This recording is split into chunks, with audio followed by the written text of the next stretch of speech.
Chers amis, bonjour et bienvenue dans cette vidéo dans laquelle on va parler de la pub Facebook. Cette semaine, on parle de pub Facebook. Je sais pas si tu as vu la présentation de la vidéo de la semaine dans Ecom Insider. Si t'as pas vu ça, je te mets le lien dans la description, premier lien, pour aller voir ça tout de suite parce que ça va être juste énorme, la mise à jour 2019, donc publicité Facebook. Quoi qu'il en soit, j'avais envie de revenir sur donc on en parle aussi dans cette vidéo, donc dans Ecom Insider, mais j'avais envie de te montrer un petit extrait et puis de revenir sur l'idée de la rentabilité d'une pub Facebook parce qu'il y a pas mal de gens qui me disent, voilà, Cédric, tu vois, on fait des pubs, 5 € par jour, 10 € par jour, et puis à quel moment couper, à quel moment savoir si c'est pas rentable, à quel moment, voilà, est-ce que je laisse tourner 3 jours et puis je coupe? Je dis pas forcément. Pourquoi? Parce que ça dépend de plusieurs facteurs. Il n'y a pas de réponse qu'on peut dire pour tout le monde. Si t'as pas de vente après 3 jours, si t'as pas un engagement après 3 jours, tu coupes. Parce que ça va dépendre de 2 conditions et je vais te les donner. Tu vas voir que ça fait sens parce qu'il faut adapter ces règles et ces décisions de si une pub est rentable ou pas, tout simplement à ton business, à ton projet et à tes coûts, à tes bénéfices, à toi, ta rentabilité. Quelle est l'idée? On rentre tout de suite dans le vif du sujet, dans les chiffres, etc. et puis dans les termes techniques.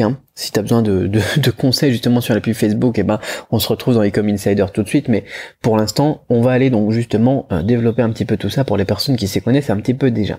Donc la réponse à la question, comment est-ce que je peux analyser la rentabilité de ma pub, ça va dépendre de 2 choses. Ton coût par acquisition, le coût d'une action, le coût d'une acquisition client, et le ROAS, Return on Ad Spent, le retour sur l'argent investi en publicité, d'accord?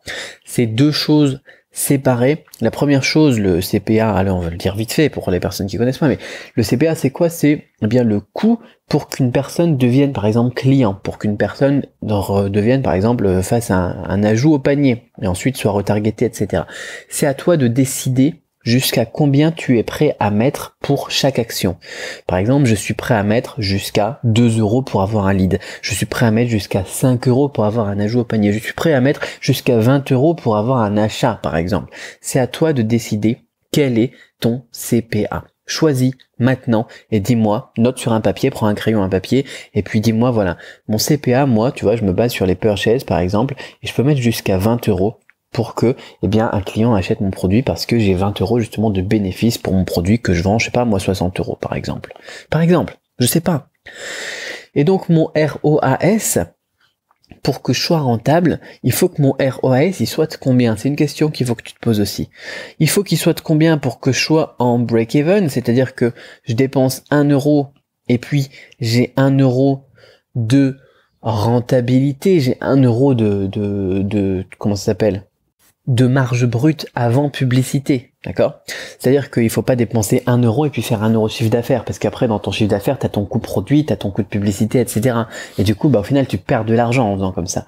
Il faut que tu dépenses 1 € et que par exemple ici tu encaisses 3 €. Il faut que j'encaisse 3 € parce que dans ces 3 €, il y en a 2 qui vont partir en coût produit et puis il y en a un qui est mon bénéfice au final. Quel est pour toi ton ROAS? Je ne sais pas, c'est à toi de me dire. Est-ce qu'il faut que tu aies un ROAS de 1,5? Est-ce qu'il faut que tu aies un ROAS de 3? Est-ce qu'il faut que tu aies un ROAS de 5 pour être rentable? Je sais pas, moi j'ai des business, tu vois, où il me faut un ROAS de 1,2. J'ai des business où il me faut 1,5, des business où il me faut 1,8, des business, notamment dans les produits physiques, où j'essaye d'avoir au moins 3, quoi. D'accord?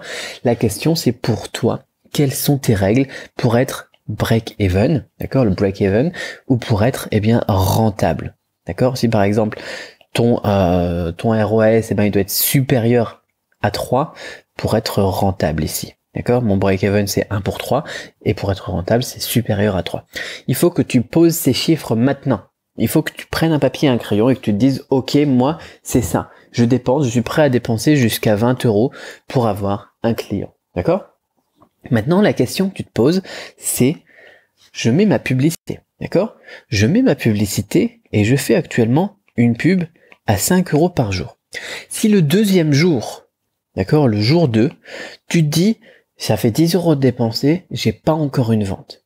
T'as même pas encore dépensé la moitié de ce que tu es prêt à mettre pour acquérir un client, que tu dis, je veux plus, j'arrête. C'est pas logique. Au niveau statistique, tu connais les statistiques, tu vois, les probabilités, c'est mauvais. Tu te donnes pas les chances justement de savoir si ça peut marcher ou pas. Tu donnes pas les chances non plus à l'algorithme de Facebook d'essayer de chercher un petit peu. Donc moi je me mets des règles et il faut que tu te fixes les tiennes. Je me mets par exemple, pour atteindre la première vente, de faire au moins 2 CPA d'investissement. D'accord? Donc tu vois, mon CPA c'était 19 euros. Enfin j'avais mis 20. D'accord? Mon CPA, le coût que je suis prêt à mettre pour acquérir l'action que je veux, d'accord? Parce que je sais justement combien me rapporte cette action. Parce qu'un lead, par exemple, un lead que tu payes 3 euros dans certains business, je sais qu'un lead que je paye 3 euros, sur le court terme, moyen terme, il va me rapporter 3 euros, et sur le long terme, il va me rapporter 10 euros. Tu vois, ça dépend des business. Et bien là, je suis prêt à mettre un CPA de 3 euros pour capture de lead. Forcément, il n'y a pas de souci. D'accord? Mais là, on va partir de l'idée, par exemple, je suis dans un business de produits physiques, il faut que j'ai un coût par action de 20 euros pour du purchase, par exemple. Parce que je sais qu'il y a pas mal de gens qui sont dans le produit physique qui me suivent. Eh bien, qu'est-ce que je fais ici? Je vais mettre une pub et je vais attendre d'avoir 2 CPA de dépenses pub. Et là, tu sais, tu te rends compte que tu n'as pas besoin d'attendre 2 jours ou 3 jours ou n'importe quoi. Tu te rends compte que ça dépend. Si tu as un budget à 5 euros par jour, pour atteindre 2 CPA, tu as 4 x 5 dans 20, il va te falloir 8 jours. Tu vas laisser ta pub tourner pendant 8 jours pour que statistiquement parlant, que si après 8 jours tu as 0 vente, bah là forcément tu peux la virer celle-là. Mais peut-être que tu fais des tests à 10 euros par jour. Et un 10 euros par jour, bah là tu vas la couper après 4 jours. Donc il n'y a pas de règles. Les règles où les gens ils disent tu mets 5 euros par jour si après 3 jours il n'y a pas de vente, c'est un peu ridicule. C'est un peu ridicule. Et on va aller plus loin parce que j'ai pas juste envie de dire que c'est ridicule leur truc. J'ai aussi envie de te donner des astuces pour aller un petit peu plus loin aussi. Ça, c'était la première étape, d'accord? Étape 1, tu peux la noter, parce que ça résume bien, c'est je coupe si j'ai dépensé 2 CPA et qu'il y a 0 vente. Mon étape 2, tu peux la noter aussi, l'étape 2, c'est je coupe si j'ai dépensé 3 ou 4 CPA, il y a des ventes, parce qu'on est passé à l'étape 2, donc je ne vais pas marquer qu'il y a des ventes, et que j'ai un ROAS inférieur à mon objectif. D'accord? Inférieur à mon objectif. On va décaler un petit peu ça sur la gauche, voilà. À mon objectif, comme ça je peux finir d'écrire. Ça c'est mon étape 2. C'est logique, forcément, parce que là on n'a pas parlé justement du ROAS. C'est-à-dire que j'ai des ventes, c'est bien, je fais des ventes, on est content quand on fait les premières ventes et tout ça, d'accord? Mais je suis pas rentable. Quel intérêt? Mais d'un autre côté, voilà, il faut laisser un petit peu le temps aussi à Facebook de faire lui aussi ses statistiques, de faire ses 50 actions ou des trucs comme ça pour avoir aussi des trucs. Bon, ok, pour qu'il ait, qu'il ait des meilleures statistiques et qu'il ait les meilleurs résultats à nous proposer. Donc on va lui laisser sa chance et je vais attendre d'avoir 3 ou 4 CPA. 3 ou 4 CPA, dans ce cas-là, tu vois, c'est 60, 80 euros de dépensés. Donc j'ai fait quelques ventes. Donc bon, ma pub, elle s'amortit légèrement, mais je suis toujours en perte peut-être. Et donc là, je vais regarder mon ROAS. Est-ce que mon ROAS, ici on va dire que j'ai un objectif de 3, il est supérieur à 3? Ou est-ce qu'il est inférieur à 3? Excusez-moi, j'ai encore la crève. Ça fait un mois que j'ai la crève, c'est pas possible. Est-ce qu'il est supérieur à 3 ou est-ce qu'il est inférieur à 3? D'accord? S'il est supérieur à 3, c'est génial. Ma pub, mon ad set, il est validé. Il est validé. Je garde. Si c'est inférieur à 3, je coupe. D'accord? Et ça me fait des règles. C'est des règles qui sont très intéressantes parce que ce sont des règles qui sont bien pour tester. D'accord? Pour tester des produits, pour tester des pubs, mais aussi des règles pour stopper des campagnes. Tu sais que tu peux, après, quand tu scales et tout, pour plus tard, tu peux, mettre des règles. Par exemple, voilà, si aujourd'hui j'ai dépensé, par exemple, 3 ou 4 CPA et que j'ai fait 0 vente, tu mets la pub en pause. Tu peux mettre des règles comme ça sur Facebook quand tu scales, c'est important parce que après, le budget, ça part vite. Le budget, il se dépense vite. Mais bon, voilà. Avant d'en être là, il faut aussi que tu regardes, ces règles donc pour tester dans un premier temps et aussi tes fenêtres de conversion. Ça, c'est intéressant aussi. Pas juste regarder ton ROAS sur un jour, mais regarder aussi quand tu commences à voir un truc. Par exemple, t'as un ROAS, on va illustrer parce que sinon c'est pas suffisamment clair ici.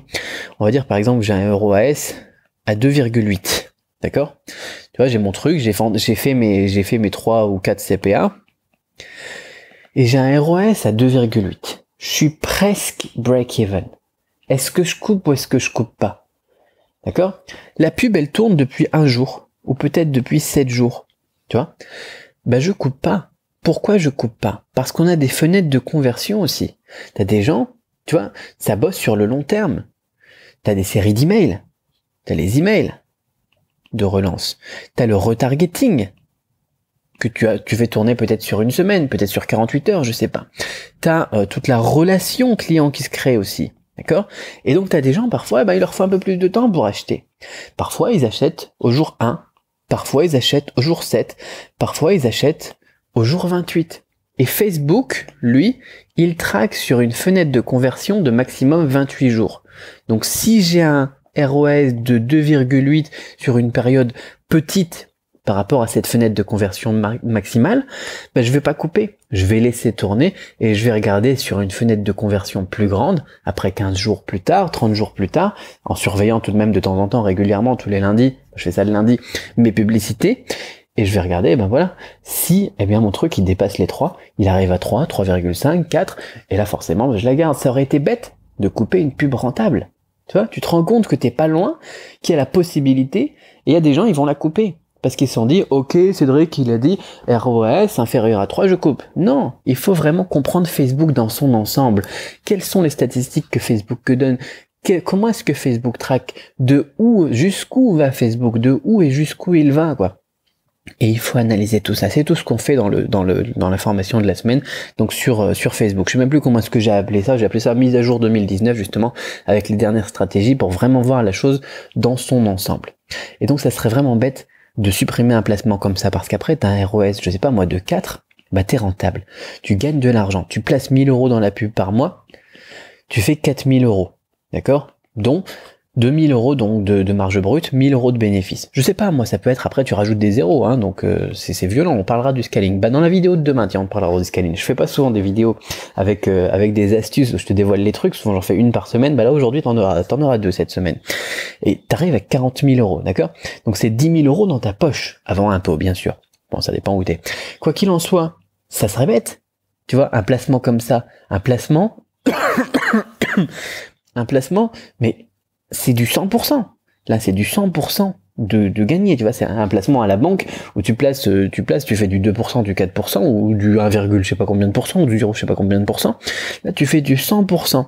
Et il y a des gens, parce que justement, je leur ai dit, tu fais, ou parce que quelqu'un leur a dit, après 3 jours, tu coupes, si ta pub à 5 euros, elle a pas fait de vente, ou parce que moi, je leur ai dit, si tu vois, le truc basique, quoi, avec, si t'as pas, ton ROS supérieur à 3, tu coupes, et qu'ils n'ont pas regardé le truc dans son ensemble, qui n'ont pas regardé les explications du début jusqu'à la fin, qui n'ont pas compris le système dans son ensemble, ils s'assoient sur un rendement, sur un placement, sur un investissement, avec une rentabilité à 100% par mois, quoi. T'imagines le truc, c'est juste violent, quoi. Donc il faut la solution, le truc, le concept, pour comprendre le concept, pour réussir en pub Facebook, le concept pour moi, ce qui m'a fait changer vraiment mon regard par rapport à la pub Facebook, parce que j'en ai fait beaucoup dans les années 2013. J'ai investi, moi, sur les dernières années, depuis les années 2012-2013 en pub Facebook. Avant, j'en faisais pas énormément, donc on va dire depuis 2012-2013, j'ai investi des dizaines et des dizaines de milliers d'euros, quoi. Ça fait à peu près 6-7 ans que je suis là-dessus, quoi, sur la pub Facebook. Et c'est que récemment, quand j'ai compris la logique de la pub Facebook, quand j'ai compris à quoi correspondait quelle statistique, à quoi correspondait quel chiffre, sur quoi est-ce que moi je pouvais actionner aussi, parce qu'il y a des choses sur lesquelles tu peux pas actionner, sur des choses sur lesquelles t'as pas le pouvoir, la concurrence, le CPC, les choses comme ça, tu peux pas actionner, tu peux rien faire, c'est pas toi qui décide. Et une fois que tu comprends la chose et que t'as la vision d'ensemble de la pub Facebook, de comment ça marche, forcément, là, t'as quelque chose d'autre. Franchement, t'as des résultats qui sont totalement différents. Et c'est donc ce que je t'explique, moi, dans la formation cette semaine. Quoi qu'il en soit, je t'expliquais ça dans la vidéo, donc, de je sais plus quand, parce que j'avais mis du temps à la sortir, justement, parce que j'ai retravaillé, moi, sur toutes mes publicités aussi, du coup, ça m'avait remotivé. Donc, je m'étais concentré sur mon business avant de me concentrer sur YouTube, bien évidemment, c'est logique. Et donc, ça a dû sortir jeudi ou vendredi, je sais plus.